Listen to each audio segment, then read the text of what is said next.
Good morning, parents and my adorable children. Wishing you all a very, very happy new year.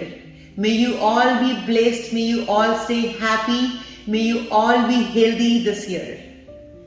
So, coming to the point, I want to address my children and their respected parents, the ones who are appearing for the board examination this year, including me, as my daughter is also appearing in grade 10 exams this year. So I would just like to tell you few things which I as a mother, as a mentor feel. One, we should not be pressurizing our children a lot, but this does not mean that we should stop asking them to study. तो मेरा कहना और मानना ये है कि boards के examinations आ रहे हैं 24 और 27 से रिस्पेक्टिवली फॉर ग्रेड 10 एंड 12. तो हम अपने बच्चे को सारा दिन प्रेशर ना करें, पढ़ लो, but at the same time हम उनको कहना, उनको याद दिलवाना बिल्कुल ना छोड़ें कि पढ़ना बेहद जरूरी है. बहुत सारी चीजें बच्चे की पर्सनालिटी के लिए इंपॉर्टेंट होती हैं. एकेडमिक्स उसका एक अहम हिस्सा है, integral part, without which the child will not be very confident and can not excel in life. Academics plays a very, very, very important role in our lives and during school days. So I would wish to say, ब्रह्मचर्य का पालन हम 25 साल तक करते हैं, जैसे कि हमारी उम्र को 4 हिस्सों में बराबर से बांटा गया है. 1 से 25 साल ब्रह्मचर्य, 25 से 50 साल जो गृहस्थ आश्रम होता है जिसमें हम फैमिलीज की टेक केयर करते हैं और अपनी फैमिली बनाते हैं. 50 to 75 years gone are the days when लोग सोचते थे कि संन्यास ले लें, पर आजकल 50 से 75 साल तक की उम्र में भी लोग बहुत एक्टिवली इन्वॉल्व रहते हैं अपने बिजनेस में, अपने प्रोग्रेस में, अपने पर्सनालिटी को एनहांस करने में. And then comes the last पड़ाव of our human life, that is from 75 to 100 years, जिसके हम कहते हैं वानप्रस्थ करना या फिर अपना आराम से बैठना, भगवान का नाम लेना, मेडिटेट करना और अपने को हेल्दी रखना. बट इस टाइम पे हम अपना जो कैटर कर रहे हैं, that is 1 to 25 years of age, that is ब्रह्मचर्य. उसके अंदर कुछ चीजें हैं जो कि बेहद इंपॉर्टेंट है. आई नो समय बदल रहा है बहुत तेजी से, बट बच्चे वैसे ही हैं, पेरेंट्स वैसे ही हैं, expectations are increasing, but the hard work what we are putting in is not up to mark as per my views. पढ़ाई करना बच्चे को, मेहनत करना बच्चे को बेहद जरूरी है और उसको ये आना चाहिए. ये प्रेशर नहीं है, और प्रेशर भी अगर कोई मानता है तो प्रेशर को हम कैसे पॉजिटिवली अपनी लाइफ में उसका मुकाबला कर सकते हैं, उसको कैरी कर सकते हैं. जस्ट प्रेशराइज फील करना, मेंटली अपसेट रहना, बोर्ड्स हैं, पढ़ना है, this will not lead you to anywhere. But yes, working for this कि हमें कब पढ़ना है, क्या हमारी दिनचर्या होनी चाहिए, ये बहुत ही इंपॉर्टेंट और अहम हिस्सा है जो हमें अभी इसको अपनी जिंदगी में अडॉप्ट करना चाहिए, ताकि हमारे आने वाले समय में हमें खुशी हो कि we could perform very well. और ये चीज पेरेंट्स की, टीचर्स की भी जिम्मेवारी उतनी ही बनती है जितनी हमारे प्यारे बच्चों की बनती है. तो उनको पूरे मन से, प्यार से और बहुत सारे विश्वास से उनको ये बताना है कि आप कर सकते हैं और आप बहुत अच्छा कर सकते हैं. तो हमने अपने बच्चों के लिए एक बहुत अच्छे से एक शेड्यूल तैयार किया है. This is what I wanted to share. The ones who have missed my online PTM, ये उनके लिए स्पेसिफिकली मैंने वीडियो बनाया है. एंड आई वुड वांट कि आप अपने बच्चों को ये जरूर दिखाएं, और सिर्फ हमारे स्कूल के ही बच्चे नहीं, आई वुड वांट 10th और 12th के बच्चे जो भी देख रहे हैं इसको, या उनके माता पिता, वो इस चीज को जरूर एक बार समझने की कोशिश करें कि प्रेशर लेने से कुछ नहीं होगा, हिम्मत और हार्डवर्क से सब कुछ होगा. Everything is possible, right. हमारे प्री बोर्ड्स जो खत्म हो रहे हैं, that is ending on 30th of January. उसके बाद हमने 31st से लेके और 10th of February तक एक पूरा शेड्यूल बनाया है बच्चों के लिए, जो कि बच्चे स्कूल में आएंगे और हम पूरा का पूरा एक स्पीड से, एक बहुत अच्छी मेंटोरशिप के अंदर बच्चों को उनका सिलेबस कंप्लीटली रिवाइज करवाएंगे इन 10 दिनों के अंदर.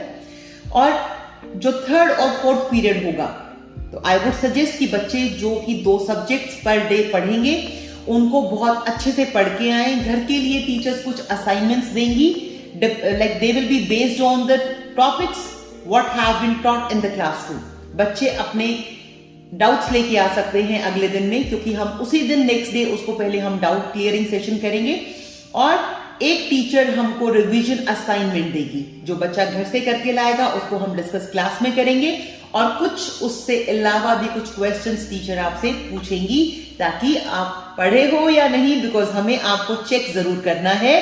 हो तो हमारे बच्चे ही छोटे ही, तो थोड़ा बहुत अगर हम कहीं पे रिस्पॉन्सिबल हो जाएंगे, कैजुअल हो जाएंगे, तो your teachers will again put you on the right path. So you can score very good marks and you should have the understanding, which is very very very important, कि आपको समझ आना चाहिए कि बेसिकली आपको पढ़ाया क्या गया है, आप क्यों पढ़ रहे हो. आपसे कोई भी क्वेश्चंस उस शेड्यूल से पूछे जाएं तो आपको फटाफट से उनका आंसर आना चाहिए. और अगर आपको नहीं आता है तो अपनी क्लास में नेक्स्ट डे आके 3rd और 4th लेसन में हम अपनी टीचर से दोबारा से उसको पूछेंगे. उसके बाद 10 फरवरी के बाद जो बच्चे चाहते हैं कि वो सेल्फ स्टडी करें, वो अनडाउटेडली घर पे बैठ के सेल्फ स्टडी कर सकते हैं. और जो बच्चे चाहते हैं कि एक बार फिर से उनका 100% सिलेबस रिवाइज होना चाहिए, तो हमने उनका शेड्यूल 13 फेब से लेके और 24 फेब तक हमने एक और शेड्यूल उनके लिए रेडी किया है इन द सेम वे. जो कि हमारी फर्स्ट साइकिल होगी वैसे ही हमने सेकेंड साइकिल ऑफ रिवीजन रखी है, जो कि पूरा का पूरा 100% सिलेबस उसमें रिवाइज होगा. तो हम आपको 2 बार 100% सिलेबस आपका रिवाइज करवाएंगे, ग्रेड 10 का और ग्रेड 12 का, ताकि आपको दिक्कत नहीं हो. और आप टीचर की जो स्पीड है, मैं क्यों कह रही हूं कि आपको स्कूल आना चाहिए और टीचर के साथ में रिवीजन करनी चाहिए, एटलीस्ट फर्स्ट राउंड आपको जरूर करना चाहिए. वो बेटा इसलिए करना चाहिए कि जब टीचर जिस में उसको महारत हासिल है, teacher is very competent, she knows her subject very well, तो वो अपना पूरा सब्जेक्ट आपको स्पीड से करवा सकती है. हमने 3 दिन दिए हैं एक सब्जेक्ट के लिए, तो टीचर को पता है कौन सा चैप्टर उसने पहले रिवाइज कराना है, कौन सा बाद में कराना है. तो वो टाइम कंजम्पशन बहुत कम होगी, आपको नॉलेज एनहांस होगी, रिवीजन अच्छे से होगा. और उससे नेक्स्ट डे आप अपने क्वेश्चंस लेके आ सकते हो, आपको रिवीजन असाइनमेंट मिलेगा. क्योंकि कभी कभी हम बैठ के ये सोचते हैं हम स्टार्ट कहां से करें, तो आपको ये चीज सोचने की जरूरत नहीं है. आपके टीचर्स ने ये आपके लिए पहले ही सोच के रखी है, ठीक है. और उसके बाद में हमारा सेकंड शेड्यूल जब होगा, तो जो बच्चों को लगता है कि हमें बिल्कुल सब कुछ समझ आ गया है and we can sit home dedicatedly, passionately we can study without wasting a single minute, तो आपको जरूर घर बैठ के दोबारा से उसको पढ़ना चाहिए है. बट जो चाहते हैं कि घर पे बैठ के मैं थोड़ा सा सो जाता हूं, या मैं टीवी देखता हूं, या मैं फोन देखता हूं, तो बेटा प्लीज आपको ये ध्यान रखना होगा कि ये समय दोबारा नहीं आएगा. हम आपको बड़े होने के नाते बार बार प्यार से याद दिलवा सकते हैं, बट करना तो आपने ही है. हम हार कभी नहीं मानेंगे. We keep telling you again and again with love, with affection, with sometimes with गुस्सा करके भी थोड़ा सा, ठीक है. बट वो आपके भले के लिए है. आपको करना है, आपको पढ़ना है और बहुत अच्छे से पढ़ना है, क्योंकि ग्रेड 10 वाले बच्चों के लिए ये एक बहुत क्रूशियल स्टेज होती है. उसके बाद आपको चूज करना है कि 11th और 12th में आप क्या पढ़ना चाहते हैं. I with due respect to all the tuition teachers, I would love to say tuitions आपको नहीं जाना चाहिए. आपको सच में ट्यूशंस नहीं जाना चाहिए. अगर आपके टीचर्स आपको इतना अच्छा पढ़ाते हैं तो आना जाना that is share wastage of time. जो आपके टीचर आपको पढ़ा सकते हैं, why should you have to pay for the same thing again to a tuition teacher in the evening? You are not required to do so. या हम अपने school में टीचर से पढ़ें. और अगर आपको कोई लगता है कि आपको और पढ़ना है, आपको टीचर और एक और आपको चाहिए, तो we have everything available, well resourced in the school. You can get help of other teacher also. We have 2 set of teachers. So बेटा, I would request you, I would instruct you, जैसा जिसको समझ आए, कि आपको बैठ के बहुत अच्छे से पढ़ना है, रिटन रिवीजन करनी है, अपने नोट्स बनाने हैं अपनी हैंड राइटिंग में, ताकि जब आप पेपर लिख रहे होंगे तो आपको मेन क्रक्स चीज का पता हो. Your writing should be beautiful, it should be neat and tidy.